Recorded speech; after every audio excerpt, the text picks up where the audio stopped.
Miss you already tonight." The text message from an unsaved number named G illuminated the dark bedroom with a harsh white glare, ending with a red heart emoji. The steady hiss of the shower running behind the bathroom door echoed in the quiet space. The sharp scent of a cedar and citrus cologne I never purchased hung heavy in the air. I pressed my palm flat against the cotton sheets on his side of the mattress. The fabric felt entirely cold. Ryan came home at 1:30 in the morning, claimed he had a late meeting with the county inspector, and dropped his phone face down on the nightstand.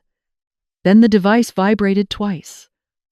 "My name is Stephanie Cole. I am 29 years old. I used to pitch national marketing campaigns to rooms full of executives in Washington. Now I scrape together freelance contracts in the suburbs and listen to my husband wash another woman off his skin. Muscle memory from my agency days kicked in. Document the brief before the client changes it." I picked up the glass rectangle. My thumb hovered over the side buttons.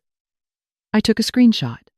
I emailed the image to my private account. I deleted the sent notification from his outbox. I placed the phone back on the wood surface, making sure it sat exactly where he left it. The water stopped. The bathroom door opened. A thick cloud of warm steam rolled into the air-conditioned bedroom.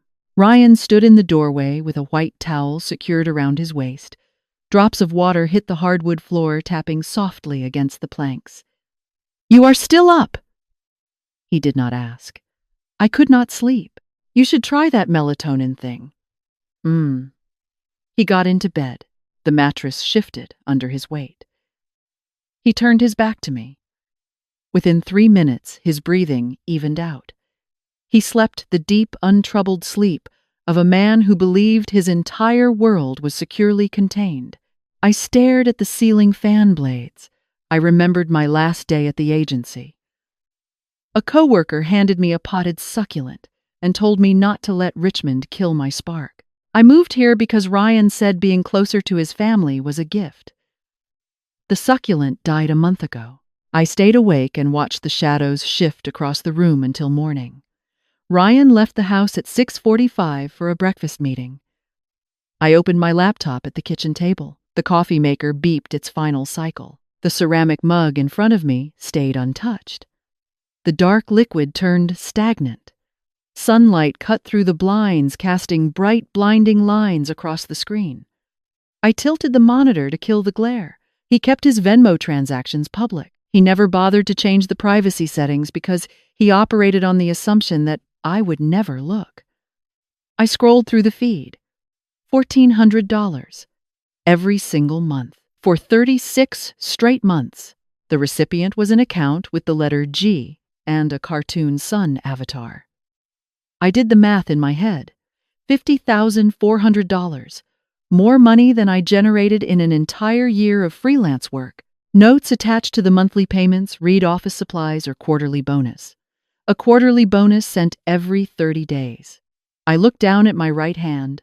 A small, jagged scar crossed my index finger. I got it trying to assemble a heavy wooden bookshelf by myself while Ryan was out of town on business. He told me to call a handyman. A handyman cost $200. I refused to ask him for the money because I did not want to be a financial burden. Meanwhile, $1,400 flowed out of his account to a cartoon sun. I picked up my phone. I dialed Wendy. "Can you come over?" "It is 7 in the morning. I know exactly what time it is." Wendy arrived 11 minutes later. Her red hair remained wet from the shower. We sat at her kitchen table. Ice clinked against the glass as she stirred her iced tea. The washing machine thumped through the wall, shaking the floorboards beneath my feet. A noisy cartoon played from the living room where her 2 daughters sat on the rug. Wendy stared at the Venmo records on my laptop screen. 50 grand in payments to his assistant, give or take, and his mother. What about Janet? Wendy placed both hands flat on the table. "Honey, if he is paying someone 50 grand through company money and nobody noticed it, is because nobody wanted to notice. His mother runs payroll for Mercer and Sons. Janet. The woman who called me sweetheart The woman who bought us monogram towels for our wedding and told me she always wanted a daughter. I opened my tablet. Ryan synced his messages across his devices for convenience. I pulled up the text thread between him and his mother. I scrolled back 2 weeks. Just be discreet. She does not need to know. She is not that smart anyway. She gave up her career to follow you, remember? She has nowhere to go. She is not that smart. 4 words. I read them once. I read them again. The first time brought shock. The second time brought rage. By the third time, a cold, quiet weight settled low in my chest. My jaw ached. I had been grinding my teeth without realizing it. Janet did not just know about the assistant. She evaluated my worth and decided I was too stuck, too dependent, and too stupid to fight back. My phone vibrated against the table. The screen read, Janet. I answered. Sweetheart, I have been thinking, Janet said. Her voice dripped with practiced Southern polish. Your anniversary is next Friday. Why do we not all do dinner? As a family, there is something we would like to talk about. Ryan thinks it is time. Time for what, Janet? Oh, you know. Family things. Ryan will explain. Let me book the table. That Italian place you like. Sure. Sounds lovely. I ended the call. I set the phone down. Wendy pressed her lips together. They are going to ask me to accept it, I said. At your anniversary dinner? Yes. What are you going to do? I am going to let them say every single word, and I am going to record all of it. 1 week before the dinner, I sat in Marcia Webb's office in downtown Richmond. Wendy recommended her. Marcia handled Wendy's divorce 5 years ago and possessed a reputation for absolute ruthlessness. Framed diplomas covered the heavy oak paneled walls. A fresh box of tissues sat on the edge of the mahogany desk, pushed precisely toward the client chair. I ignored them. Marcia reviewed the printed screenshots and the Venmo history. She set the papers down and folded her hands. Virginia is a fault state. Adultery. You can file immediately. No separation period required. Immediately, the day after you are ready. And Virginia is a one-party consent state for recordings. You record that dinner, everything they say becomes admissible in court. Marcia leaned back in her leather chair. She explained the dissipation claim. $50,000 routed through a company account was not just cheating. It was theft from the marital estate. She explained that adultery was a Class 4 misdemeanor in Virginia. If we deposed the assistant, she would likely invoke her Fifth Amendment rights. The judge would draw an adverse inference. Her silence would become our proof. One more thing, Marcia said. You mentioned his mother oversees payroll. Yes. If she co-signed anything, a lease, a credit account, that is not just knowledge, that is participation. It changes the argument from him spending marital funds to the family facilitating the spending of marital funds. I left the office and walked to my car. I drove back toward the suburbs, taking Monument Avenue. The statues were gone now, leaving empty stone pedestals sitting on the manicured grass. I watched them pass by my window. You can remove the monument, but you cannot erase the stain left on the stone. Richmond was full of ghosts and systems built to protect the people in power. I drove back to the townhouse. I had a dinner to prepare for. 10 days before the anniversary dinner, I drove into the city. The Fan District sat lined with old oak trees and tall brick row houses. I parked across the street from 1401 Grove Avenue. I found the address buried in a 3-year-old Venmo transaction note. Ryan left it there because he operated entirely on his mother's assessment of my intelligence. I rolled my window down. A heavy, sweet scent of blooming jasmine drifted from the courtyard next door. Soft acoustic music floated from a second-floor window. The glass remained propped open to let in the warm spring air. A silhouette moved past the thin, white curtains. Her dark hair was pulled up. Warm, yellow light spilled from her living room into the quiet street. I lived in a dark suburban townhouse where Ryan constantly reminded me that buying new lamps was an unnecessary expense. I pulled out my phone. I searched Grace Newen, Richmond, Virginia on Instagram. Her profile remained private, but her public avatar showed a 27-year-old woman with a confident smile, geotagged right here in the fan district. I stared at her face. I felt no jealousy over her youth. Grace had an apartment. She had a job. Her life possessed actual momentum. I put the car in drive and headed back to the quiet suburbs. On Wednesday, Ryan left the house for a construction site visit at 7 in the morning. He told me he would not return until 6 in the evening. I opened the door to his home office.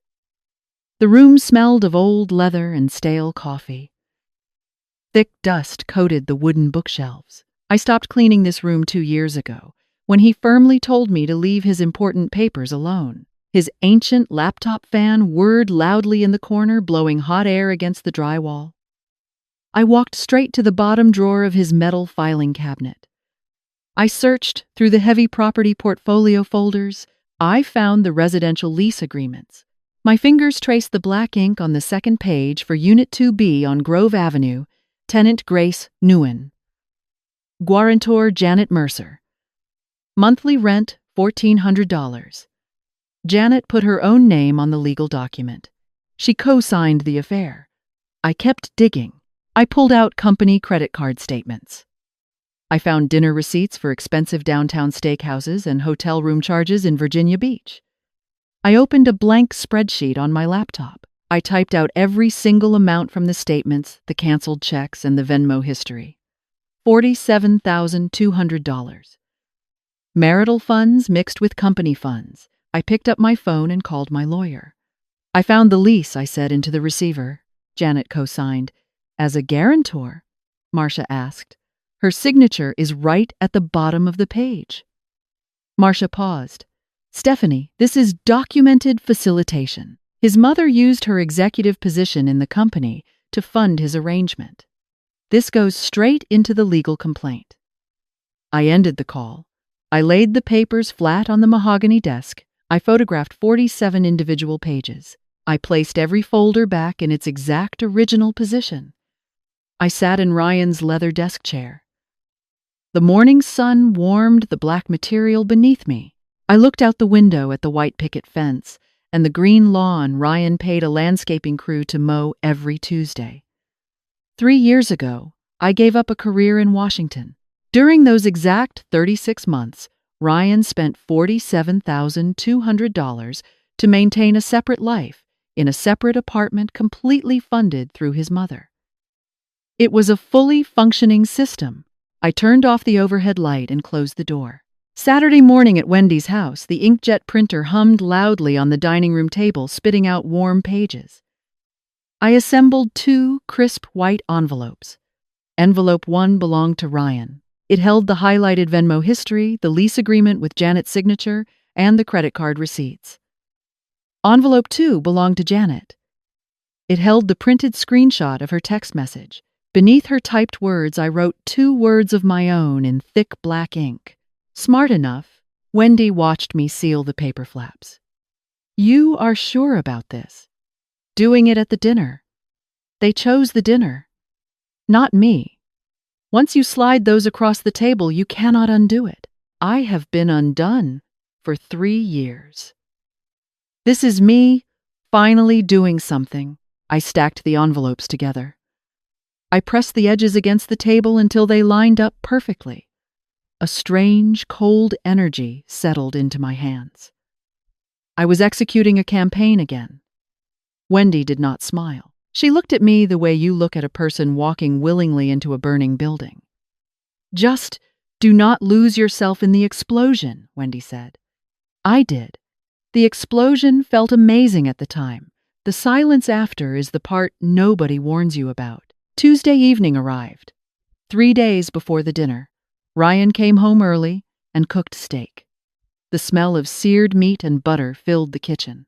He poured expensive red wine into 2 crystal glasses. He placed a black velvet box on the kitchen island. Happy early anniversary, he said. I opened the box. A diamond bracelet rested on the white satin cushion. The price tag remained tucked under the padding, $3,200. The name printed on the box matched a jeweler I saw repeatedly on his company credit card statements. "It is beautiful," I said. My voice held completely steady. 4 years of practice paid off. "You deserve it. I know I have been busy, but this year I really want to do better." "You will," he smiled. He took a long sip of his wine. He purchased the jewelry using the exact same accounts that paid Grace's monthly rent. He wanted to soften me up. He and Janet choreographed this entire week. The expensive gift came first. Then the family dinner. Then the inevitable demand to be mature and accept the arrangement. I clasped the bracelet around my wrist. The metal sat heavy and freezing against my skin. Wednesday night, 2 days before the anniversary. Ryan snored heavily upstairs. I sat alone in the dark kitchen. The refrigerator hummed a low, constant vibration. The blue light from my phone illuminated my hands. I opened our joint savings account application. I checked it every single night now. The balance read $4,200. 2 weeks ago, it held $19,500. $15,300 was missing. No visible transfer destination existed on the screen. The money simply vanished into an account I could not access. My hands began to shake. The kitchen felt suddenly hollow. I called Marcia and got her automated voicemail. "He moved $15,000, I said, speaking fast into the microphone. 2 days before the dinner. He is preparing for something." I hung up. I calculated my independent finances in my head. I generated $1,800 a month from freelance work. My car payment cost $380. My phone cost $85. If Ryan froze our shared credit cards, I possessed enough cash to survive exactly 6 weeks. Marcia called back at 7 on Thursday morning. "We file an emergency motion for temporary support the exact same day we file for divorce. The judge will freeze his assets. But what if he moves everything before tomorrow? He cannot move retirement accounts without massive penalties and red flags. The house is in both names. What he moved was liquid cash. That action itself proves dissipation of marital funds. He just handed us another weapon." I looked down at the diamond bracelet on my wrist. $3,200 in guilt money, given to me right as he drained $15,000 in cash from our safety net. Wendy was right to warn me. Thursday night. The eve of the dinner. I sat in my parked car outside the townhouse. The engine remained off. The garage door stayed shut. Inside the house, Ryan packed an overnight bag for our surprise anniversary weekend. I knew he would leave the bag at his office tomorrow, packed with clean clothes for whatever hotel he planned to visit after the dinner. I sat in the driver's seat and stared at the dark windows. The car smelled like stale air freshener. Crickets chirped loudly in the bushes lining the driveway. I rested my hands on the steering wheel, tracing the scar on my index finger. I picked up my phone. I bypassed Grace's private Instagram page. I opened a web browser and searched for digital marketing jobs in the Washington area. Dozens of listings appeared. Senior strategist, account director. The qualifications required 5+ years of experience. I possessed 3 years of agency work and a massive, glaring gap on my resume. I looked over at the passenger seat. The 2 white envelopes sat there in the shadows. If I handed them the envelopes tomorrow, the recording would run. Marcia would file the papers. I would win the divorce. I would take half the remaining money. But then what? I would own half a townhouse in a city I hated. I would secure my revenge, but revenge required me to stay anchored to their family. For 3 years, I existed as the woman who quit her job, cooked the meals, and waited by the window. The dinner tomorrow was not about winning a war. It was the final time I would ever sit at their table. The envelopes were not weapons. They were my exit interview.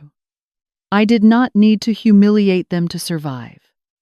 I needed to prove to myself that I could walk away. I grabbed the envelopes. I shoved them into my leather purse. I opened the car door and walked into the house. Tomorrow I would signal the waiter. Then I would leave. I parked on Carey Street exactly 15 minutes before 7 on Friday evening. The brick sidewalks of Carytown buzzed with weekend crowds, but the street noise faded the second I pulled the heavy glass door of the Italian restaurant open. The air inside smelled of roasted garlic and rich tomato sauce. I walked straight to the wooden hostess stand. I handed the young woman the 2 crisp white envelopes. I instructed her to bring them to table 4 only when I raised my right hand. She nodded and tucked them beneath the heavy leather reservation ledger. She asked absolutely no questions. The waiter guided me to a quiet corner booth. I took my seat, facing the entrance so I could watch them arrive. I placed my phone face up next to my water glass. The voice memo application sat open on the glowing screen, requiring only a single tap of my index finger. I adjusted the diamond bracelet on my right wrist. The silver metal caught the overhead amber lighting. Ryan would look at the expensive jewelry, assume his charm offensive worked flawlessly, and drop his guard. I needed him perfectly comfortable. Ryan arrived 10 minutes later. He wore his navy Oxford shirt, the uniform he always chose when he wanted to project stability and success. Janet walked in right behind him, her platinum hair perfectly blown out, a thick string of pearls resting against her collarbone. Robert, my father-in-law, trailed them both. He kept his head down and remained completely silent as he took the chair at the far end of the table. The waiter poured expensive red wine. We ordered our appetizers. Janet smiled across the white tablecloth and asked me how my cute little freelance projects were going. I smiled back.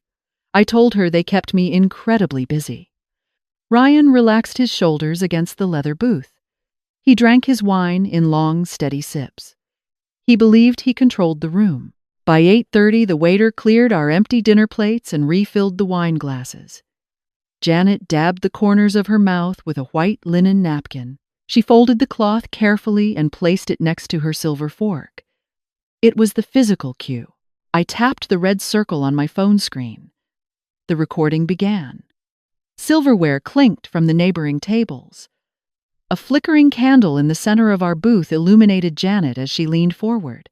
The heavy scent of roasted garlic and fresh basil hung over the table, mixing with the soft Italian music playing from the ceiling speakers. Janet settled her hands together, resting her manicured fingers on the table edge. Her voice carried that trained, measured Southern cadence. "Stephanie, sweetheart," Janet said, "we love you. You are family. And because you are family, we want to talk to you honestly." Ryan shifted in his seat. His left hand slid deep into his trouser pocket. It was the exact physical tell he used every single time he lied to my face. "Ryan has a friendship," Janet continued. Her tone remained as casual as if she were discussing the weather forecast, "with someone at the office. And as a family, we have discussed it. These things happen. Men are men. What matters is that Ryan is here, at this table, with you, on your anniversary." Janet kept talking. She used phrases like modern arrangement. She said, "European couples do this all the time." She instructed me to be mature about the situation and to think of the Mercer family name. Ryan simply nodded along. He said absolutely nothing. He sat there and let his mother deliver the terms of his own marriage. The exact same woman who typed that I was not that smart was now brokering the terms of my surrender. Robert stared down at the dark red liquid in his wine glass, refusing to look up, completely complicit in his silence. "What we are asking, sweetheart, is that you accept this gracefully," Janet said. "Ryan will be more discreet moving forward. I have ensured that things are handled properly." Handled properly. $1,400 a month. A co-signed lease. Payroll routed through the company infrastructure. She did not just excuse an affair. She built a system to sustain it, funded by the family business and protected by the collective silence of everyone sitting at this table. I put down my wine glass. I set the crystal stem on the table slowly. The dark liquid inside remained perfectly still. "You are right, Janet," I said. "It is time to be mature about this." Janet smiled. Her shoulders dropped in obvious relief. "Which is why I left something at the front desk," I said. I raised my right hand. The hostess must have been watching because the waiter approached immediately. He carried a small silver tray. He placed the 2 white envelopes in the center of the table and walked away. "One for Ryan," I said. "One for you, Janet." Ryan reached for his envelope. He pulled out the printed papers. The color drained from his face in distinct, visible sections. His forehead went pale first, then his cheeks, and finally his lips. He stared at the lease agreement bearing his mother's signature, followed by the itemized spreadsheet of $47,000 in marital funds. Janet opened hers. Her hand, the one wearing her late husband's heavy gold ring, stopped moving entirely. She stared at the printed screenshot of her own text message. She read the exact words she wrote about my intelligence, followed by my handwritten note directly beneath it. Smart enough. Complete silence fell over table 4. The restaurant continued operating around us, totally unaware that the foundation of a local dynasty had just cracked open. Steph Ryan whispered. His voice trembled. "My lawyer will contact yours Monday morning," I said. "Virginia is a fault state. We require no separation period." I stood up. I picked up my leather purse. I did not bother to remove the diamond bracelet. I would let Marcia Webb hand it back to his legal team in a sterile conference room. Let it sit in the evidence file. I walked toward the front doors, pushed them open, and stepped out into the cool night air. I held my car keys tightly in my hand. I drove away from the restaurant. The cool night air rushed through the cracked window. I did not drive back to the townhouse in Short Pump. I drove straight to Wendy's house. I pulled into her driveway at 9 o'clock. She opened the front door and studied my face under the yellow porch light. "You did it," Wendy said. I did it. We sat in her living room. The television remained off. The house was completely quiet. "How are you doing?" she asked. "I do not know yet." Wendy was right about the aftermath. The explosion lasted 90 seconds. The silence afterward stretched out into the rest of the night. My chest was entirely hollow. I executed the victory, but the revenge did not magically rebuild the 3 years I lost. I achieved exactly what I planned, yet the central question remained. Who was I now? My phone vibrated on the wooden coffee table. The screen displayed an unknown number. I stared at the digits, then hit accept. "Is this Stephanie?" a quiet voice asked. "I am Grace, from the office." He told me the divorce was almost final. He said you already signed the papers. He said you were okay with it. I did not speak. I listened to her ragged breathing on the other end of the line. "I just found out," Grace said, her voice breaking into a sob. "Tonight," he called me. He was panicking. He said, "You recorded everything." And I asked him, "Recorded what I thought you were divorced?" And he hung up on me. "How long?" I asked. 2 years. He told you 2 years ago that we were divorcing." "Yes, we have been married 4 years." Grace started crying. I listened to the sound of her weeping. My anger bypassed her completely. Grace was 25 years old when the arrangement started. Ryan was her boss. Janet was the woman who hired her and signed her paychecks. Grace was just another piece of furniture in their system, positioned and manipulated the exact same way I was. We occupied different rooms, but we lived in the exact same house. I spent the weekend in Wendy's guest room. I slept in a twin bed under a ceiling covered in faded glow and the dark stars. Her daughter's old stuffed elephant sat on the bookshelf. I slept for 9 straight hours. I woke up Monday morning to the smell of strong, dark roast coffee drifting down the hall.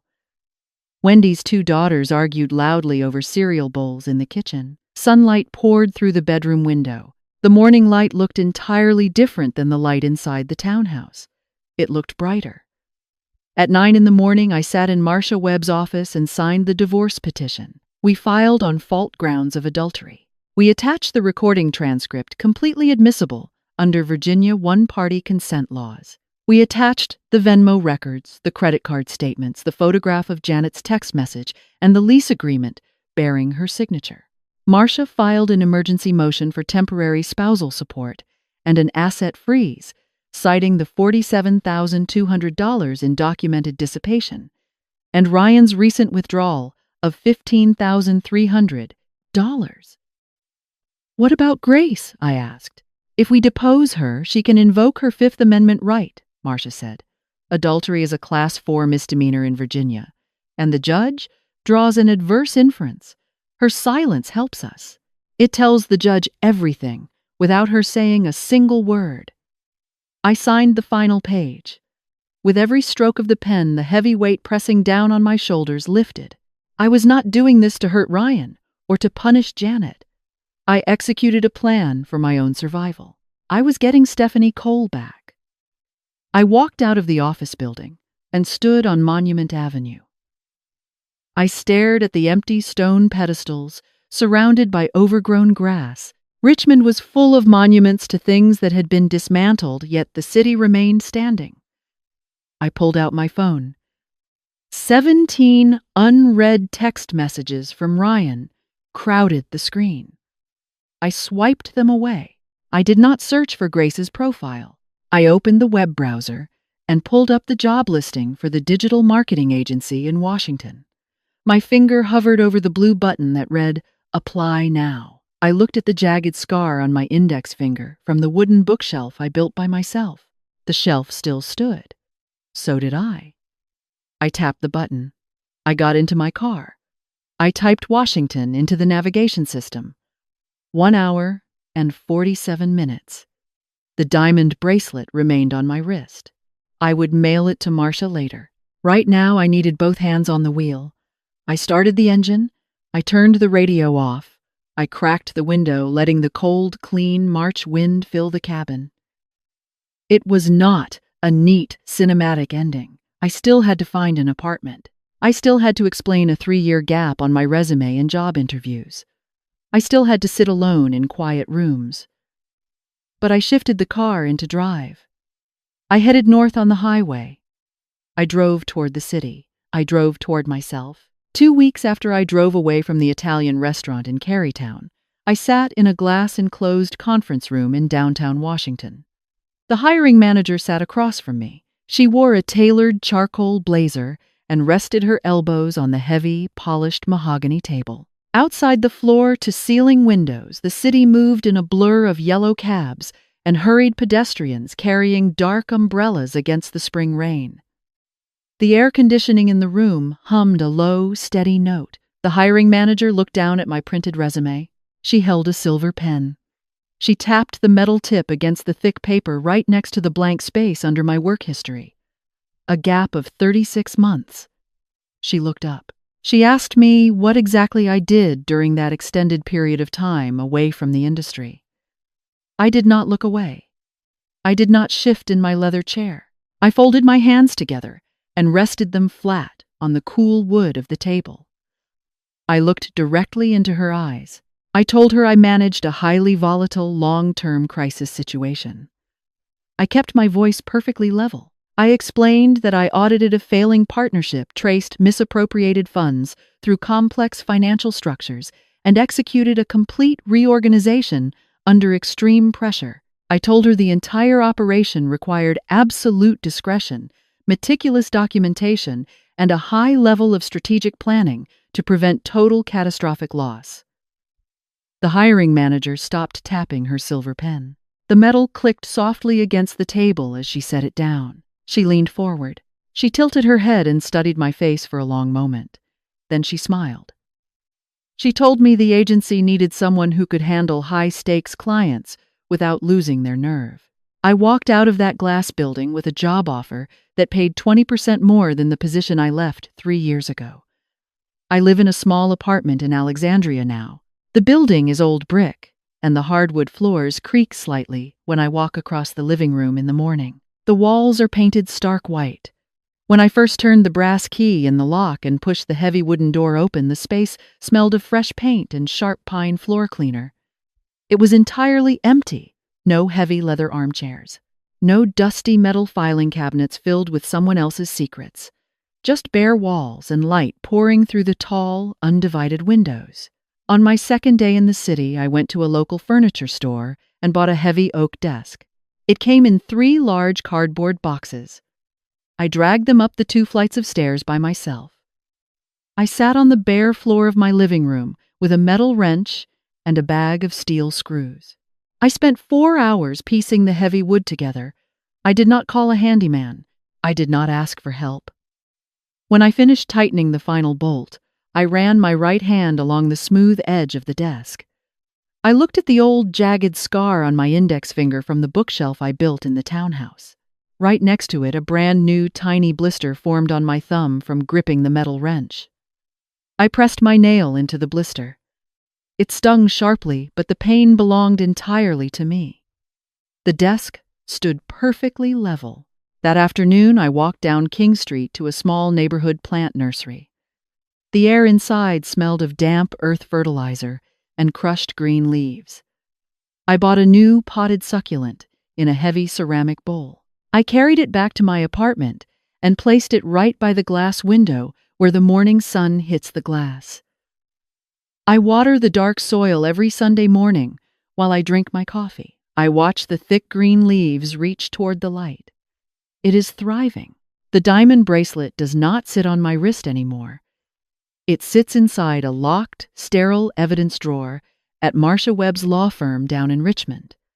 My right wrist currently carries a simple brown leather watch. I bought it with my first paycheck from the agency. It ticks quietly, reminding me that time belongs to me again. Marcia calls me every few weeks with legal updates. I usually take her calls, standing by my window, watching the commuter trains rattle past the brick buildings. Last Tuesday, she called to tell me about the depositions. Ryan sat in a sterile conference room across from her. He wore his navy Oxford shirt, but Marcia said the collar looked entirely too loose on his neck. His company accounts remained completely frozen. Janet attempted to legally backpedal on the lease agreement, claiming she signed the guarantor paperwork without reading the terms. Marcia presented the judge with the printed text message and the itemized Venmo history. The judge did not look favorably upon a wealthy family attempting to hide marital assets through a corporate payroll system. Grace walked into the law firm with her own attorney. She looked exhausted. When Marcia asked her directly about the nature of her relationship with Ryan and the source of her rent payments, Grace looked down at her hands. She invoked her Fifth Amendment right against self-incrimination. The judge drew the adverse inference immediately. The silence we weaponized at the dinner table became the official legal record. When Marcia finished delivering the update, I thanked her. I ended the call. I placed my phone on the wooden desk. I realized I did not feel any vindictive joy. I did not feel the urge to celebrate Ryan losing his pristine community reputation or Janet facing the humiliating reality of a public financial audit. I felt nothing but a quiet clinical detachment.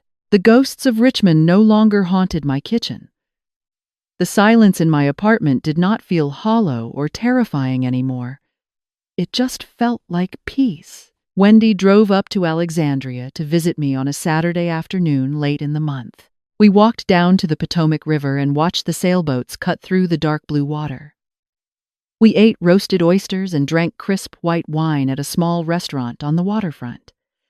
We did not talk about Ryan. We did not talk about the construction company or the dark townhouse in Short Pump. We talked about her 2 daughters. We talked about the future. Wendy rested her elbows on the outdoor table. The wind blew her red hair across her face. She took a sip of her wine and looked out at the water. She said watching me pack my bags and walk out of that restaurant forced her to look at her own living room. She realized she spent the last 5 years surviving her divorce, but she never actually started rebuilding a new life. She told me my explosion gave her the permission she needed to strike a match of her own. I reached across the table and squeezed her hand. We sat there and listened to the water hit the wooden docks. 3 months into my new job, I stood at the head of the boardroom table. A massive healthcare client sat across from me, arms crossed, deeply skeptical of the digital strategy my team proposed. The room was tense. My junior colleagues looked down at their legal pads. The client demanded to know why they should trust our timeline. I stepped away from the projector screen. I walked directly to the edge of the table. I looked the client in the eye. I did not use filler words. I did not soften my tone to make him comfortable. I laid out the risk assessment, the market data, and the exact sequence of our execution plan. I spoke with the absolute certainty of a woman who stared down a table full of people trying to dictate her reality and chose to walk away instead. I projected my voice into the room and let it take up every single inch of available space. The client uncrossed his arms. He nodded. He signed the contract before he left the building. I walked back to my office. I closed the door. I looked out at the Washington skyline. I realized I was not playing a role anymore. I was not the agency girl from 3 years ago, and I was certainly not the quiet wife waiting by the window in the suburbs. I was an entirely new structure built from the salvaged pieces of everything they tried to burn down. I know exactly who is listening to this right now. You are sitting alone in a quiet house. You are holding a ceramic mug of coffee that turned cold an hour ago. You are looking around at a living room, a kitchen, a daily routine that you slowly molded and bent to fit the shape of someone else. You are wondering where your old spark went. You are wondering if the woman you used to be is completely gone, buried under years of compromises, small silences, and the heavy weight of keeping the peace. You stare at the mirror and wonder if it is simply too late to start over. I need you to understand something right now. I need you to listen to my voice very carefully. You cannot shrink yourself small enough to fit into a space built by a person who does not respect you. If you try, they will simply ask you to take up less room and then less room until you disappear entirely into the drywall. They will drain your accounts, your energy, and your confidence, and they will call it a family arrangement. They will convince you that you are not smart enough to survive without them. They are lying. The front door is not locked. The exit strategy is already forming inside your head. You possess the intelligence, the agency, and the absolute right to demand a life that belongs entirely to you. You do not need to wait for a catastrophic discovery at 2 a.m. to leave. You do not need a perfect cinematic revenge plan. You just have to be willing to step out into the cold air, turn the ignition, and start driving toward the city. The resume gaps, the empty apartments, the quiet nights, they are not endings. They are the exact places where you learn how to build your own spine. I want you to look down at your hands. Look at the scars you earned trying to hold someone else's world together. Now think about what those hands could build if you only used them for yourself.